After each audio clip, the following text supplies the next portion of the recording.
पता है आज हमारे बच्चों की पेरेंट्स मीटिंग, स्कूल में पेरेंट्स मीटिंग थी। टीचर्स और पेरेंट्स की मीटिंग होती है, हर महीने होती है, ठीक है। अभी कुछ समय पहले इन लोग के टेस्ट हुए थे, उन्हीं के मार्क्स दिखाने थे। तो मैं तो नहीं जा पाई, बच्चे भी नहीं जा पाए क्योंकि इनके पापा की मीटिंग थी और स्कूल था। तो फिर यही अपना चले गए। फिर वहाँ से इन्होंने फ़ोन करके बताया, फ़ोटो खींच के भी भेजा, मार्क्स काफ़ी कम थे इन लोग के।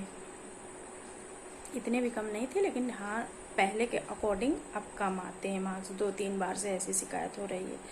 तो फिर मैं काफ़ी चिल्ला रही थी बच्चों को कि मतलब पढ़ते लिखते नहीं हो, हमेशा खेलते रही तो फ़ोन चलाते हो, ये है वो है। काफ़ी चिल्लाई, 1-2 थप्पड़ भी लगा दी। तो मेरा बड़ा वाला बेटा रो रहा था और बोल रहा था, मम्मी जब तुम बैठ के पढ़ाती थी तब हमारे मार्क्स फुल आते थे, अच्छे आते थे, हमें चिल्लाती रहती हो। हम कई बार तुमसे कहते हैं मम्मी बैठो, हमको बताओ, तो तुम क्यों नहीं पढ़ाती हो। फिर इतने टाइम तो गुस्से में थी, लेकिन बाद में मैं सोच रही थी कि वो बिल्कुल सही कह रहा। क्योंकि हमारे घर में ट्यूशन पढ़ाने आते हैं सर, उनके बच्चे स्कूल से आए, ट्यूशन पढ़े और फिर बोल देते हैं चलो वर्क करो। हम लोग उनके पास नहीं बैठते हैं।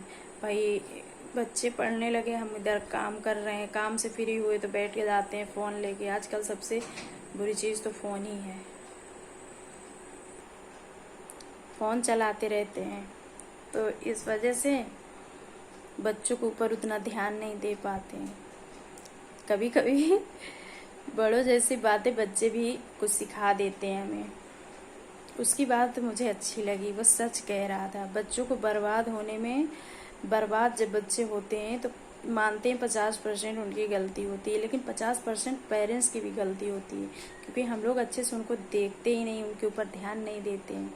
हमारा फ़र्ज बनता है ना कि वो स्कूल से आते हैं या फिर ट्यूशन पढ़ते हैं तो हमें उनका वर्क चेक करना चाहिए, उन्हें पूछना चाहिए क्या पढ़े हो क्या नहीं, उनके पास बैठना चाहिए।